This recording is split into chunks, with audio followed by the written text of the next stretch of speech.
Doutora Elizabeth, a gente falou aqui sobre informação, da importância da informação, de utilizar a informação, de tantos meios que nós temos hoje.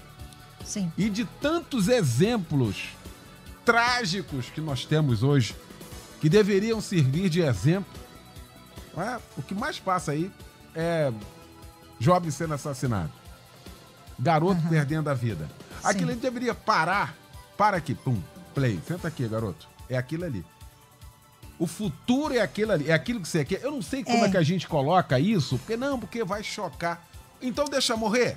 Morrer, então, ou entrar numa vida torta, é melhor do que você trazer a informação, por mais que ela seja chocante, só que é a realidade, hein, doutora? Olha, eu conheço a história de um pai que fez uma coisa que ele foi muito criticado por isso.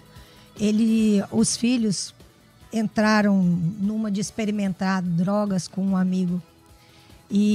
Gente boa índole. Ele pegou os 2 filhos, levou eles num presídio. Falou assim, vamos fazer uma visitinha. E levou ele lá para ver a desgraça que é um presídio. Eles ficaram chocados. Muita gente se revoltou e falou assim, mas que absurdo um pai fazer isso com o filho. Ele falou, absurdo não, fui mostrar para ele a realidade. É o que acontece. Nunca mais eles se meteram com isso. Aí a gente vê uma cartilha como essa ensinando os pontos certos de usar droga e eles convencem a população de que estavam fazendo aquilo para os usuários de droga. Agora, para os usuários de droga, a gente devia ter uma campanha para mostrar para eles que estão se matando. Não? Então eu vou ensinar para eles como eles morrerem de uma maneira mais suave, mais leve. Não, eu tenho que ensinar para eles que eles estão morrendo. Aquilo ali é suicídio.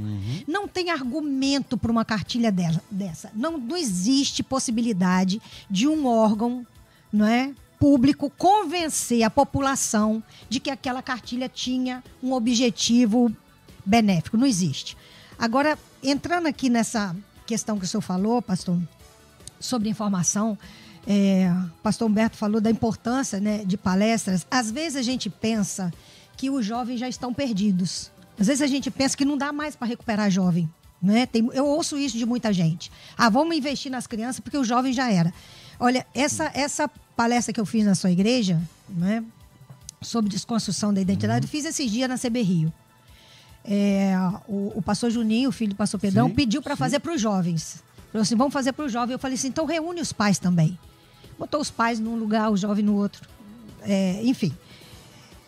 Eu sei que os jovens saíram depois, assim, agradecidos, porque eles ouviram coisas completamente opostas aos que eles ouvem nas universidades, nas escolas, mas foi tudo muito embasado. Não foi eu acho, eu penso, foi tudo embasado. Então, quando eles entendem a coisa de uma forma bem concreta, de uma forma bem lúcida, eles entendem, eles conseguem compreender.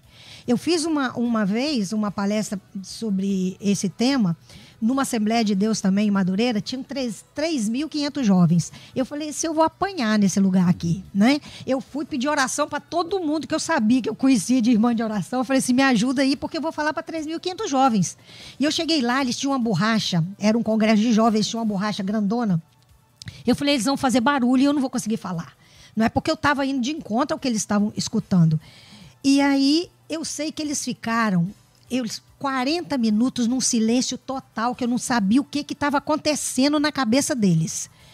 E eu, apreensiva com aquilo, quando deu 40 minutos, eu não tinha terminado de falar e o pastor só tinha me dado 40 minutos. Eu falei assim, olha, gente, eu não terminei o conteúdo, mas o tempo acabou.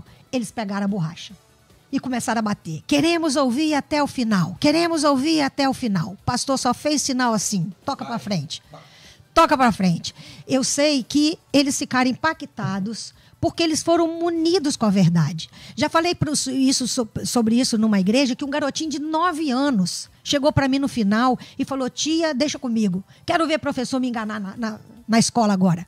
As pessoas precisam de ser informados, certo? E a gente precisa estar junto com os filhos, junto com os jovens, os pais, precisam saber o que eles estão ouvindo, o que eles estão aprendendo. Ouça as músicas deles. Não dá para tirar eles do meio dos amigos, porque eles precisam pertencer, eles precisam de grupo.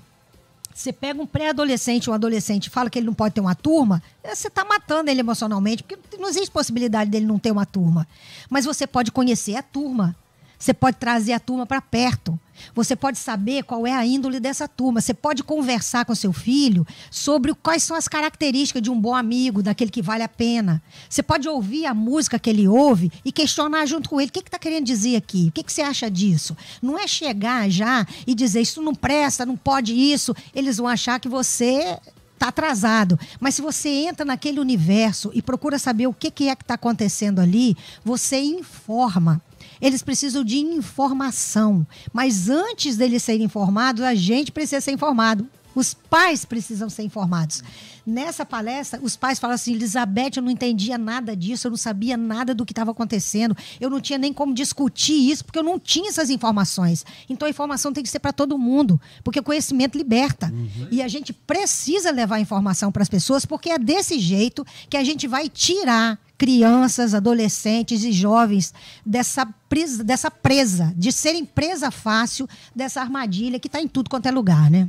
O diálogo, esse negócio que a gente sempre fala aqui, sempre debate aqui, tão escasso ainda hoje, com tantos meios de comunicação, não é? Esse é o principal. É o vínculo, Sim. É criar a relação de confiança, hein, doutora? Exatamente, exatamente. Está faltando, olha... Os pais, a gente fala que os pais têm que informar os filhos, mas os pais estão desinformados. Então, eles precisam de informação para eles poderem informar os filhos.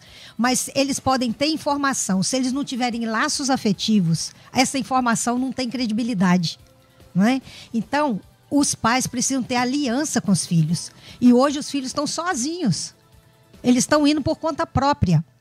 E aí você pode saber a informação certa, mas você não tem uma ponte de ligação com eles, né? Os pais reclamam, meu filho não sai do celular. Mas espera aí, se você tirar o celular dele, o que você coloca nesse vazio?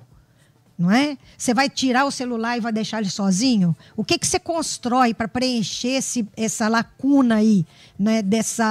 De tudo isso que você está tirando da mão dele? Então a gente precisa ter essa aliança forte, os pais precisam ter mais comunhão, tem que estar mais junto e tem que ser mais coerente com aquilo que está pregando também.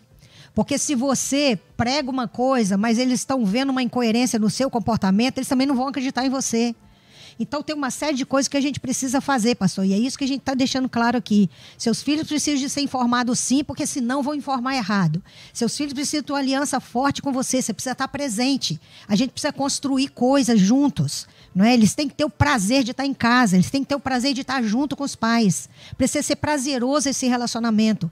E também precisa ter coerência no comportamento dos pais para eles poderem ter autoridade, porque a autoridade vem da coerência. Você vai falar com uma criança de 5 anos é uma coisa, você faz com um jovem, um menino de 14, 15 anos é outra. Não é? Ele sabe como é que você se comporta, como é que você age, não é? O que você está passando. Então, a gente não está falando de coisa fácil, não. Certo? Né? A gente estava falando sobre isso. Não é fácil. Nós não estamos falando de coisa aqui que a gente tira de letra e o pessoal que está ouvindo é que tem dificuldade, não. É difícil para mim, é difícil para todo mundo que está aqui. Mas é uma questão da gente assumir a responsabilidade e saber que a gente veio para aqui com uma missão. Nós escolhemos ter filhos. Nós optamos por isso. Então, a gente tem que assumir a responsabilidade que a gente tem com Deus, antes de mais nada. E a gente tem que apresentar a Deus de forma coerente, para que essas crianças, esses jovens, eles saibam que seguir o mundo não vai trazer vantagem. Eles precisam ver a vantagem de seguir Deus. Mas para seguir Deus, eles precisam amar. E para amar, eles têm que conhecer. Ninguém ama quem não conhece. Então, a gente precisa levar o conhecimento de Deus e mostrar a vantagem de seguir no caminho do Senhor.